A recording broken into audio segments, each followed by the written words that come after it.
LPG என்பது liquefied petroleum gas என்பதின் சுருக்கமாகும். இதன் தமிழ் பொருள் திரவமய செய்த பெட்ரோலியம் வாயு அல்லது திரவமாக்கப்பட்ட பெட்ரோலிய வாயு என்பதாகும். எல்பிஜி என்பது என்ன? இது ஒரு எரிவாயு, பெரும்பாலும் புரோப்பேன் மற்றும் புதேன் கலவையாக இருக்கும். அதிக அழுத்தத்தில் திரவமாக மாற்றப்பட்டு சிலிண்டரில் நிரப்பப்படுகிறது. இது வீடு, ஹோட்டல்கள், தொழில்கள் மற்றும் வாகனங்களில் எரிபொருளாக பயன்படுத்தப்படுகிறது. எல்பிஜியின் பயன்பாடுகள்: சமையலுக்கு பயன்படுகிறது, வாகன எரிபொருளாகவும் பயன்படுகிறது, தொழில்துறையில் வெப்பம் உண்டாக்கவும் பயன்படுகிறது, குளிர்பதன பொருட்களிலும் பயன்படுகிறது. இது ஒரு சுத்தமான, குறைந்த புகை வெளியிடும், எளிதாக எரியும் எரிபொருள். அதனால் வீட்டு பயன்பாட்டுக்கு மிகவும் பாதுகாப்பானது.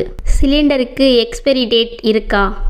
ஆம், சிலிண்டரில் எக்ஸ்பைரி டேட் இருக்கிறது. ஆனால் அது நேரடியாக டேட், மந்த், இயர் போல எழுதப்பட்டிருக்காது. எக்ஸ்பைரி டேட் என்பது ஒரு எரிவாயு. சிலிண்டர் நேரடியாக காலாவதியாகாது. ஆனால் பாதுகாப்பு முன்னெச்சரிக்கையாக சிலிண்டர்கள் ஒரு குறிப்பிட்ட காலத்திற்கு ஒருமுறை பரிசோதிக்கப்பட வேண்டும். இதை அடிப்படையாக வைத்து சிலிண்டர் பரிசோதனைக்கு அனுப்ப வேண்டிய தேதி அதன் கழுத்து பகுதியில் குறிப்பிடப்பட்டிருக்கும். எங்கு பார்க்கலாம்? சிலிண்டர் மேல் கழுத்து பகுதியில் ஒரு குறியீடு இருக்கும். அது ஒரு எழுத்து A, B, C, D மற்றும் 2 இலக்கங்கள் கொண்டிருக்கும். எடுத்துக்காட்டாக C25. எக்ஸ்பைரி குறியீட்டை எப்படி புரிந்து கொள்ளலாம்? A, B, C, D ஆண்டின் காலாண்டுகளை குறிக்கின்றன. A என்பது ஜனவரி டு மார்ச், B என்பது ஏப்ரல் டு ஜூன், C என்பது ஜூலை டு செப்டம்பர், D என்பது அக்டோபர் டு டிசம்பர். 2 இலக்கங்கள் எந்த ஆண்டு பரிசோதனை செய்ய வேண்டும் என்பதை குறிக்கும். உதாரணம், C25 என்றால் C 3வது காலாண்டு முறையை குறிக்கும். July to September. 25 என்பது 2025. எனவே செப்டம்பர் 2025க்குள் அந்த சிலிண்டரை பாதுகாப்பு பரிசோதனைக்காக அனுப்ப வேண்டும். எக்ஸ்பைரி டேட் கடந்தால் என்ன ஆகும்? சிலிண்டர் உடனே பயங்கரமானதாக மாறிவிடாது. எக்ஸ்பைரி டேட் என்பது பரிசோதனைக்கு அனுப்ப வேண்டிய காலத்தை மட்டுமே குறிக்கிறது. பரிசோதனை செய்யப்பட்ட சிலிண்டர் மீண்டும் பயன்பாட்டுக்கு அனுப்பப்படும். எந்தெந்த பரிசோதனைகள் மேற்கொள்ளப்படும்?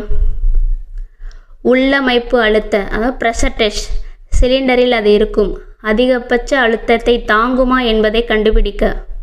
இடைவெளி மற்றும் கசிவு. சிலிண்டர் எங்காவது கசிந்து விடுமா என்பதை பரிசோதிக்க. பாதுகாப்பு அடையாளம். சிலிண்டர் சரியாக பராமரிக்கப்பட்டுள்ளதா என்றதை உறுதி செய்ய. புதிய மிதப்பு சரக்கு.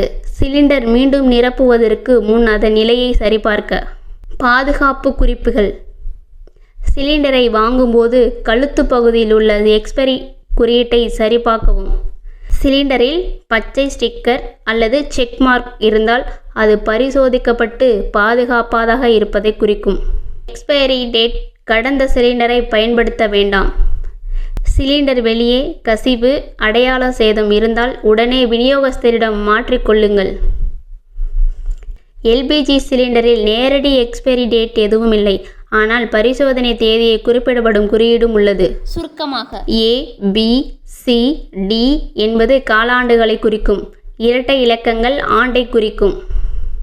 எக்ஸ்பைரி தேதிக்கு பிறகு சிலிண்டரை பரிசோதனைக்கு அனுப்ப வேண்டும்.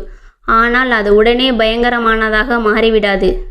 பரிசோதிக்கப்பட்ட சிலிண்டர்கள் மீண்டும் பாதுகாப்பாக பயன்பாட்டுக்கு வரும்.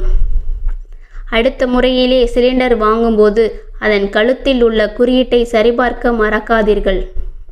இந்த வீடியோவில் நீங்கள் தெரிஞ்சுக்கிட்டீங்கன்னா லைக் பண்ணி சப்ஸ்கிரைப் பண்ணிடுங்க.